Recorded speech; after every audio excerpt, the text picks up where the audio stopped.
കഴിഞ്ഞ വീഡിയോ നമ്മൾ അക്കോമഡേഷൻ സ്കാമുകളെ പറ്റി പറഞ്ഞു.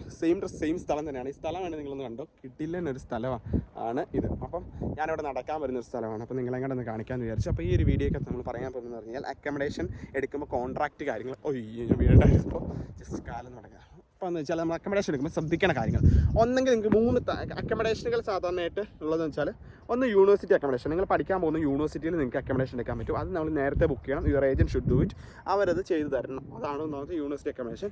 രണ്ടാമത്തെ കാര്യം സ്റ്റുഡൻറ്റ് ലിവിങ്. ഇത് രണ്ടും എക്സ്പെൻസീവാണ്. ഇന്ത്യൻ സ്റ്റുഡൻസിന് അഫോർഡബിൾ ആയിട്ടുള്ളൊരു സംഭവം അല്ല എന്ന് തന്നെ എനിക്ക് പറയാൻ പറ്റും. പിന്നീടുള്ളത് എന്ന് പറഞ്ഞാൽ അതിലാണ് ഈ ഷെയർ സ്റ്റുഡൻറ്റ് ഹൗസസ് എടുത്തിട്ട് ഇങ്ങനെ എന്താ പറയുക, വീടുകളിൽ എന്താ പറയുക ലീഗലി എടുക്കുന്ന വീടുകളിൽ ചെയ്യുന്ന കാര്യങ്ങൾ. പിന്നെ അതല്ലാണ്ടാണ് നമ്മുടെ മലയാളി കുട്ടികൾ ഇങ്ങനെ ആരെങ്കിലുമൊക്കെ കൂടുതൽ റൂമൊക്കെ അത് ഇവിടെ ഇത് ലീഗലല്ല, സ്റ്റിൽ എല്ലാവരും അതാണ് ചെയ്യാറ്. കാരണം പൈസ കുറയുന്നുണ്ട്, ആൾക്കാരതാണ് ചെയ്യാറ്. അപ്പോൾ അങ്ങനത്തെ ഉള്ള കാര്യങ്ങളാണ് ചെയ്യുന്നത്. അപ്പോൾ അങ്ങനെയുള്ള ഒരു ആവറേജ് റെൻറ്റ് ഒരു സ്പ്ലിറ്റ് പറഞ്ഞു കഴിഞ്ഞാൽ, ഇപ്പോൾ നമുക്കെന്ന് വെച്ചാൽ ലണ്ടൻ ആണെന്നുണ്ടെങ്കിൽ ഒരാൾക്ക് ഒരു ഷെയറിങ് ഒരു വീട്ടിൽ കിട്ടണമെന്നുണ്ടെങ്കിൽ ആവറേജ് ഒരു 350 to 450 pound, depends on the location and quality of the house. അപ്പോൾ അത് ആണ് വരുന്നത്. പിന്നെ ഇവിടെ നിങ്ങളൊരു കാര്യം ശ്രദ്ധിക്കുന്നത്, നാട്ടിലെ പോലെ ചറ ബാത്റൂം ഇല്ല. ഇപ്പോൾ ഇവിടുത്തെ വീടുകൾ, നമ്മളൊക്കെ എടുക്കുന്ന വീടുകൾ എന്ന് പറഞ്ഞാൽ എപ്പോഴും ഒരു 3 bedroom 2 bedroom 2.5 അത് 2.5 എന്ന് പറഞ്ഞാൽ കുഞ്ഞു മുറി, 2 ആവറേജ് ഡബിൾ റൂം. അപ്പോൾ അങ്ങനത്തെ വീട്. അപ്പോൾ ഇതിനകത്തൊക്കെ ബാത്റൂം ഒന്നേ കാണത്തില്ല. ഇവിടുത്തെ ഒരു എന്താ പറയുക, ഇങ്ങനെ ഇപ്പോൾ സ്റ്റുഡൻസ് ഒക്കെ താമസിക്കുന്ന എല്ലാ വീടുകളും അല്ലെങ്കിൽ 6 വീടുകളായിരിക്കും, 5-6 മുറിയൊക്കെയുള്ള വീടുകളായിരിക്കും. അപ്പോൾ അതിൻ്റെ ബാത്റൂം പക്ഷേ അത് ഭയങ്കര ക്രൗഡഡ് ആയിരിക്കും. എപ്പോഴും ഒരു 3 BHK അല്ലെങ്കിൽ 2 BHK എത്ര 4 പേര് അല്ലെങ്കിൽ 3 BHK. അപ്പോൾ ആ രീതിയിൽ മാത്രം നിങ്ങൾ നോക്കുക. HMO ലൈസൻസ് ഒക്കെ പ്രോപ്പർട്ടി എടുക്കുന്നതാണ് എപ്പോഴും നല്ലത്.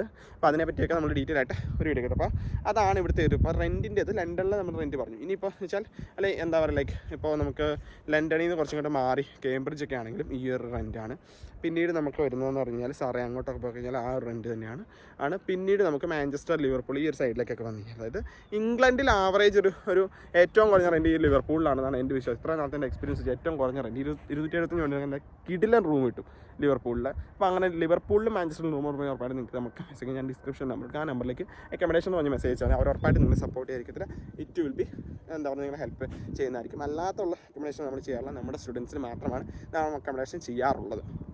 അപ്പം അതിനെപ്പറ്റി പറഞ്ഞു കഴിഞ്ഞാൽ, അപ്പോൾ ആ ഒരു ഇത് പിന്നെ ഇനിയിപ്പോൾ എന്താ പറയുക, ലൈക്ക് അതാണ് അവിടുത്തെ ഒരു പ്രൈസ്, റൂമിൻ്റെ പ്രൈസുകൾ ഇവിടെ വരുന്നത്. ഇത്രയും കൂടിയ കാശ് ഇതൊക്കെയാണ് റൂമിൻ്റെ പ്രൈസുകളെ പറ്റി വരുന്നത്. പിന്നെ അത് നിങ്ങൾക്ക് പിന്നെ ഇവിടുത്തെ സ്കീമുകൾ എങ്ങനെയാണെന്ന് വെച്ചാൽ, ഡിപ്പോസിറ്റ്, അതായത് ഒരു റൂം നമ്മൾ എടുക്കുകയെന്ന് വെച്ചാൽ ഇപ്പോൾ ഒരു 300 പൗണ്ട് ആണെന്നുണ്ടെങ്കിൽ റെൻറ്റ് 300 പൗണ്ട് ഡിപ്പോസിറ്റ്, മാസം 300 പൗണ്ട് വെച്ച് റെൻറ്റ്. അപ്പോൾ നമ്മളൊരു റൂം എടുക്കുമ്പോൾ ആദ്യം ഡിപ്പോസിറ്റ് ആയിട്ടൊരു 300 പൗണ്ട് കൊടുക്കണം, പിന്നെ റെൻറ്റായിട്ടുള്ള 300 പൗണ്ട് കൊടുക്കണം. ആ രീതിയിലാണ് റൂമിൻ്റെ റെൻറ്റിൻ്റെ കാര്യത്തിൻ്റെ അകത്ത് നമ്മൾ ചെയ്യേണ്ട കാര്യം. പിന്നെ കോൺട്രാക്റ്റ് കാര്യങ്ങൾ, അതിൻ്റെ കാര്യങ്ങളൊക്കെ ഞാൻ അടുത്തൊരു വീഡിയോയിൽ പറയാം.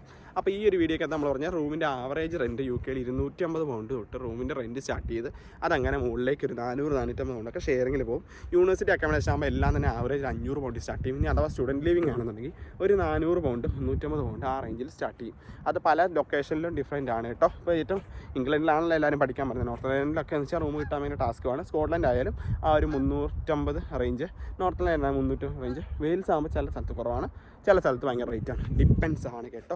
പിന്നെ ഇവിടെ സ്റ്റുഡൻസിന് ഡയറക്റ്റ് ആയിട്ട് റൂമുകൾ എടുക്കാൻ പറ്റുമോ ഇല്ല, അങ്ങനത്തെ കാര്യങ്ങളൊക്കെ ഒത്തിരി പേര് ചോദിക്കാറുണ്ട്. ഞങ്ങൾ എന്തിനാണ് ഏജൻസിക്കാരൊക്കെ നോക്കുന്നത്, ഞങ്ങൾക്ക് നേരിട്ട് അങ്ങ് എടുത്താൽ പോരെന്ന് ചോദിച്ചു കഴിഞ്ഞാൽ അതിൻ്റെ ഉത്തരങ്ങൾ നമ്മൾ അടുത്ത വീഡിയോ ചെയ്യുന്നതായിരിക്കും. അപ്പം നമ്മൾ റൂമിൻ്റെ റെൻറ്റിനെ പറ്റി പറയും. പിന്നെ ഇവിടുത്തെ നെക്സ്റ്റ് ബിൽസ് എന്ന് പറഞ്ഞു കഴിഞ്ഞാൽ, നമ്മുടെ നാട്ടിൽ ബിൽസ് അത് വലിയ സംഭവമല്ല. കാരണം 1000 ഉണ്ടെങ്കിൽ 2000 അല്ലെങ്കിൽ 3000, ഏറ്റവും വലിയ വീടാണെങ്കിൽ 10,000 രൂപ കറണ്ട് ബില്ല്. അതാണ് ഇവിടെ ഒരു വീടിന് കറണ്ട് ബില്ല്, വാട്ടർ ബില്ല് ഇല്ല, ഗ്യാസ് എന്ന് പറയാൻ കാരണം എന്ന് വെച്ചാൽ, നമ്മുടെ നാട്ടിൽ കുക്കിങ്ങിന് മാത്രം ഗ്യാസ്, ഇവിടെ ഹീറ്റിംഗ് സിസ്റ്റങ്ങൾ ഒക്കെ തന്നെ ഗ്യാസിലാണ് വർക്ക് ചെയ്യുന്നത്. ഹീറ്റിംഗ് സിസ്റ്റങ്ങൾ ഒക്കെ തന്നെ ഗ്യാസിലാണ് വർക്ക് ചെയ്യുന്നത്. അപ്പോൾ ഈ ഹീറ്റിംഗ് സിസ്റ്റങ്ങൾക്കും ഗ്യാസാണ്. അപ്പോൾ വിൻ്റർ സമയത്ത് ഇവിടുത്തെ ക്ലൈമറ്റ് എന്ന് പറഞ്ഞു കഴിഞ്ഞാൽ ഇപ്പം നല്ല രസമാണ് കാണാൻ.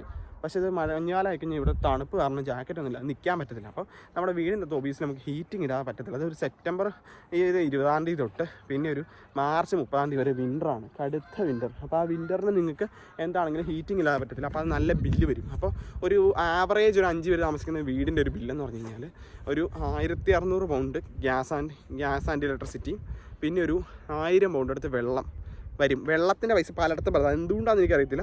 ചില വീട്ടിലൊക്കെ 200 കൊണ്ടൊക്കെ വെള്ളത്തിൻ്റെ ബില്ലുള്ളതെന്നൊക്കെ പറയുന്നു. ചിലതൊക്കെ അതിൻ്റെ കൗൺസിലിൻ്റെ വീടുകളുടെ ഗ്രേഡൊക്കെ അനുസരിച്ചാണ്. പിന്നെ കൗൺസിൽ ടാക്സിൻ്റെ കാര്യവും നമ്മൾ അടുത്ത വീഡിയോക്കകത്ത് പറയുന്നതായിരിക്കും. അപ്പോൾ അതെങ്ങനെ ചെയ്യണം, എന്ത് ചെയ്യണം എന്നൊക്കെ പറയുന്നതായിരിക്കും. അപ്പോൾ ഈ ഇൻഡേക്കിൽ നിങ്ങൾക്ക് ഇത്തരം കാര്യങ്ങളൊക്കെ ശ്രദ്ധിക്കാൻ ഈ വീഡിയോ ഉപകാരപ്പെട്ടെന്ന് വിചാരിക്കുന്നു. ഇനിയിപ്പോൾ നിങ്ങൾ ആരെങ്കിലുമൊക്കെ എന്താ പറയുക, അക്കോമഡേഷൻ എടുക്കാൻ വലയുന്നു, പാർട്ട് ടൈം ജോബ് കിട്ടാൻ വഴിയില്ല, ഇവിടെ വന്ന് എയർപോർട്ട് പിക്കപ്പിന് ആളില്ല, ഒന്നുമില്ല, ഒരു വഴിയില്ല എന്നൊക്കെയുള്ള ആൾക്കാരൊക്കെ അനുഭവിച്ചിട്ടുണ്ടെങ്കിൽ ഉറപ്പായിട്ടും നമ്മളെ സജസ്റ്റ് ചെയ്യാം. ഇതെല്ലാം നമ്മൾ ചെയ്യുന്ന സർവീസസ് നമ്മുടെ അറിവുകളുമാണ്.